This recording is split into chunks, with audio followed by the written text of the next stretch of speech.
père avait l'habitude d'être très très clair dans ses positions, et je peux vous dire qu'il a écrit des articles et fait des discours sur la dictature du Bagatz. Donc, il est évident qu'aujourd'hui, il aurait été un partisan ardent de cette réforme judiciaire, puisqu'il a dit déjà depuis de nombreuses années qu'il fallait détrôner le Bagatz et arrêter de donner les pleins pouvoirs à ces juges qui sont d'obédience progressiste et d'extrême gauche et qui tiennent finalement les rênes du pays. Nous avons le plaisir d'accueillir dans ce studio Nili Naouri. Nili, bonjour, Boker Tov. Boker. Alors, nous vous accueillons aujourd'hui en perspective d'une grande soirée que vous organisez, puisque vous êtes la coprésidente de Israel Forever à Paris, la semaine prochaine, le 19 mars très exactement, à la mémoire de votre père, le regretté Jacques Kupfer, Zichrono Libracha. Une soirée en présence du ministre des Finances Bezalel Smotrich. Alors, expliquez-nous qu'est-ce qui va se passer ce soir-là, le 19 mars à Paris. Eh bien, nous allons parler du combat qu'a mené mon père, le combat contre l'antisémitisme, le combat contre la Aliyah, le combat pour un sionisme triomphant et pour l'éducation de la jeunesse juive. Et nous allons aussi montrer que ce combat n'est pas fini, qu'il a laissé derrière lui beaucoup de disciples qui doivent absolument perpétuer son héritage idéologique, parce que c'est une voie qui est une voie sioniste pure, une voie sans compromis sur la Torah d'Israël, sur le peuple d'Israël et sur Eretz Israël. Et le but est de montrer que son héritage est bel et bien présent et doit continuer. Alors, votre père Jacques Kupfer s'était installé pendant de nombreuses années en Israël. Il y a quelques semaines, il y a eu déjà une commémoration à sa mémoire ici au centre l'Askara pour la fin de l'année. Mais en France, est-ce qu'on se souvient encore de Jacques Kupfer ? Alors, je peux vous dire que vu l'engouement de la communauté, oui, on se souvient très bien de Jacques Kupfer. Il y aura non seulement ceux qui ont milité avec lui, qui ne sont pas encore montés, mais j'espère qu'ils sont en voie, et aussi tous ceux qui ont été alors bercés, c'est pas tellement le mot parce qu'il martelait les choses, mais par ses discours enflammés, par ses cours d'histoire juive sur les héros de notre nation qui ont formé la nation juive, et tous ceux qui donc ont été influencés, qui ont été réveillés, à qui mon père a réveillé la flamme sioniste. Toutes ces personnes veulent être présentes ce soir-là. Alors, je le disais, l'invité d'honneur de cette soirée, ce sera Bezalel Smotrich, le ministre des Finances, le leader du mouvement du parti sioniste religieux. Alors, son invitation, on le sent déjà, ça a suscité, on va dire, quelques débats, quelques contestations. Alors, certains ont dit les responsables de la communauté juive s'y opposent et tout ça. Je pense que c'est tout à fait exagéré. Alors, on va rétablir avec vous la réalité. Oui, il y a le quotidien Yediot Acharonot qui a été chercher une personne, un certain Marc Knobel, qui s'est présenté apparemment, ou en tout cas, le quotidien l'a présenté comme un ex-président du CRIF. Il n'en est rien, il est simplement chercheur au CRIF. Un historien.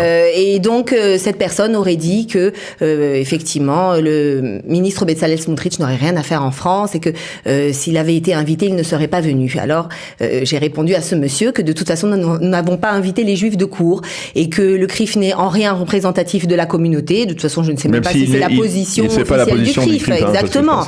Donc, c'est la position d'une personne et bien entendu, les médias partisans ont monté la chose en épingle en disant que la communauté ou que les responsables de la communauté s'opposaient à la venue de Bezalel Smotrich. Il n'en est rien et je vous dis encore une fois, vu le nombre de personnes qui s'inscrivent à cette soirée, ils sont très heureux, honorés d'avoir le ministre des Finances israélien qui vient leur rendre visite. Alors vous êtes proche de Bezalel Smotrich, de cette tendance au sein du gouvernement israélien. On a vu Bezalel Smotrich, il était hier au Bonds, à la soirée des Bonds aux États-Unis. On l'a vu à nouveau s'excuser pour avoir dit qu'il fallait raser Hawara. Est-ce qu'il a commis une erreur à votre avis en s'exprimant de la sorte ? Je pense que lorsque on a la douleur de perdre deux frères de notre peuple, il se peut que les paroles dépassent un petit peu la pensée. Mais Khawara, il ne s'agit pas d'un paisible village en Suisse. Il s'agit d'un village où il y a énormément de terroristes, où chaque voiture juive qui doit passer par ce village risque de se faire d'être victime de jets de pierre ou de cocktails Molotov. Donc effectivement, et Bezalel Smotrich s'est exprimé en ces termes qu'il fallait endiguer le terrorisme dans ce village. Il fallait attaquer même de manière disproportionnée les terroristes de ce village pour ne plus qu'il y ait une insécurité telle pour ceux qui voyagent, pour les Juifs qui voyagent en Samarie, puisque c'est un village qui est pratiquement obligatoire. Le passage dans ce village est pratiquement obligatoire pour tous ceux qui voyagent en Samarie. Alors, la main sur le cœur, Nili, est-ce que vous n'avez pas le sentiment en fait, que parfois, en fait, les leaders à la fois du sionisme religieux aujourd'hui, du parti sioniste religieux, de la force juive Itamar Ben-Gvir, eh bien, font des déclarations qui sont superflues, intempestives et qui ne sont pas nécessaires, qui ne rajoutent rien de concret à la politique qu'ils entendent mener, au contraire, qui risque de lui porter préjudice? Alors j'ai un héritage familial qui me pousse à vous dire que on ne doit pas être politically correct, que il faut libérer la parole. Même lorsque l'on est au gouvernement. Même lorsqu'on est au gouvernement, il suffit d'être diplomatique tout le temps, d'essayer de vérifier si tel ou tel propos ne va pas froisser telle ou telle population. Il faut dire les choses telles qu'elles sont.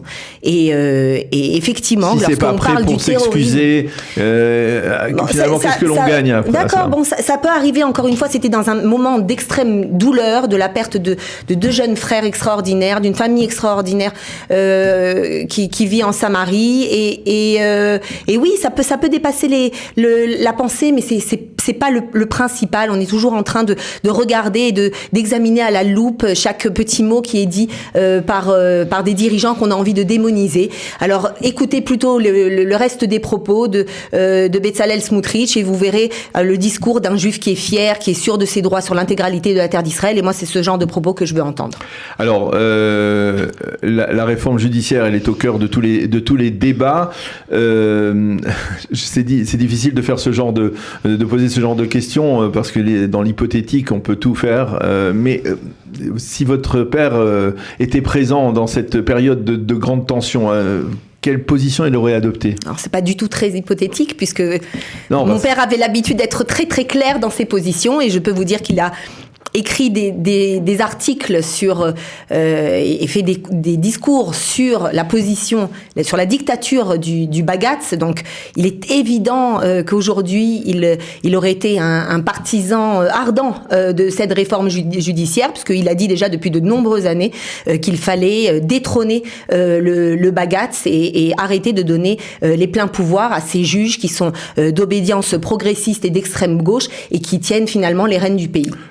En mettant les pieds dans le plat comme l'ont fait que l'ont fait Yariv Levin et Simcha Rothman, ou alors de manière un peu plus rusée peut-être? Non, il n'y a pas de manière rusée. Mon père était d'abord, bien entendu, aussi politicien, mais il avait ce mérite de ne pas avoir la langue de bois. Et s'il avait dû être mêlé à cette réforme, il l'aurait fait d'une manière claire et nette, et en expliquant. Par contre, je pense que cette réforme manque cruellement d'informations et d'explications. Je suis pratiquement persuadée que les 3/4 des manifestants aujourd'hui ne comprennent pas le millième de ce que veut cette réforme. Donc ça, effectivement, c'est très dommage. Et mon père avait cette capacité d'expliquer les choses de manière très claire pour que l'on comprenne la nécessité de faire les choses ou de ne pas les faire. Mais en tout cas, il est évident qu'il aurait exigé cette réforme, et maintenant. Et vous ne craignez pas, vous en tant que juriste cette fois-ci aussi, que si on donne trop de pouvoir aux juges de la Cour suprême ou dans la commission de nomination des juges si on donne trop de pouvoir aux politiciens dans la commission de nomination des juges, eh bien on risque, comme le disent certains, de sombrer dans la dictature. Ça ne vous inquiète pas? Mais c'est exactement le contraire. Quelle est l'essence même de la démocratie? La démocratie, c'est le pouvoir au peuple. Le peuple a élu la Knesset. Le gouvernement se forme à partir de la Knesset. Knesset. Le seul pouvoir qui n'est pas élu, c'est les juges. Et la situation actuelle fait que la commission de nomination des juges donne un droit de veto justement à ces mêmes juges. Et donc, cela fait déjà depuis des années qu'ils s'autonoment et qu'ils sont de la même clique. Une juge, par exemple, comme Ruth Gabizon, qui avait des positions qui étaient beaucoup plus nuancées, a été mise à l'écart par Aaron Barak, l'ancien président de la Cour suprême, qui est l'initiateur de cette véritable réforme. Oui, bien entendu. Donc, vous voyez bien que la Cour suprême ne représente en aucun cas le peuple, mais fait partie d'une même pseudo-élite qui pense mieux savoir que le peuple, et d'ailleurs qui a, par exemple, modifié sa fonction de juger les lois en fonction de leur légalité par le principe de la raisonnabilité. Donc, ils pensent véritablement que ils sont au-dessus du peuple, et c'est là que règne la dictature. Donc c'est véritablement, cette réforme est une nécessité et vitale pour restaurer la démocratie, pour redonner le pouvoir au peuple. Il n'est pas question que cette Cour suprême ne représente pas le peuple et puisse juger en fonction de ce qu'elle pense elle. Alors, je précise que vous donnez une conférence ce soir à ce sujet à Jérusalem. Exact, avec Im Tirtzou, qui m'a invité pour une conférence en hébreu, en français. Ah, en français. En français. Donc, je vous invite. Alors, c'est au 161 rue Yafo à 19h. Et je serais heureuse vraiment de.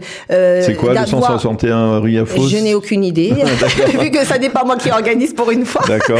Donc, voilà. Mais en tout cas, je pense que il est nécessaire de comprendre les enjeux de cette réforme et arrêter d'écouter les slogans vides et creux de l'atteinte à la démocratie et qu'Israël va devenir une dictature. Nous sommes depuis 30 ans une véritable dictature judiciaire. Et donc là, le principe est de restaurer la démocratie.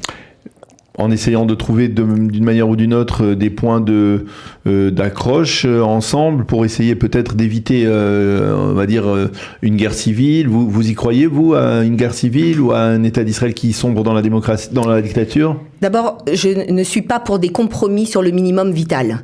Et aujourd'hui, lorsqu'il y a même 100 000 manifestants, disons que nous acceptons leur chiffre, qui à mon avis est largement gonflé, mais même s'il y a 100 000 personnes qui sont dans les rues, ce sont les mêmes 100 000 personnes qui n'ont pas passé le seuil d'éligibilité aux dernières élections.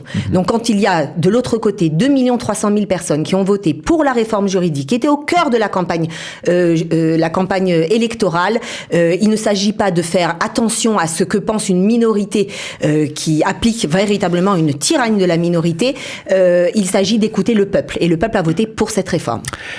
Eh bien, Nili Naouri, Kupfer, merci beaucoup d'avoir accepté de répondre à nos questions. On revient donc à cette soirée, le 19 mars. Donnez-nous les adresses pour nos auditeurs parisiens. Alors, si vous tapez Jacques Kupfer, hommage, With Event, W-E-E-Z-E-V-E-N-T, sur Google, vous trouverez le lien d'inscription, parce que l'entrée est libre, mais l'inscription est obligatoire. Et donc, je serai heureuse de vous y retrouver. Ben voilà, le 19 mars à Paris, une soirée à la mémoire de Jacques Kupfer en présence du ministre des Finances et président du parti sioniste religieux Bezalel Smotrich, et bien entendu de vous, Nili Naouri. Merci d'avoir été avec nous ce matin. Bonne journée, à bientôt. Merci.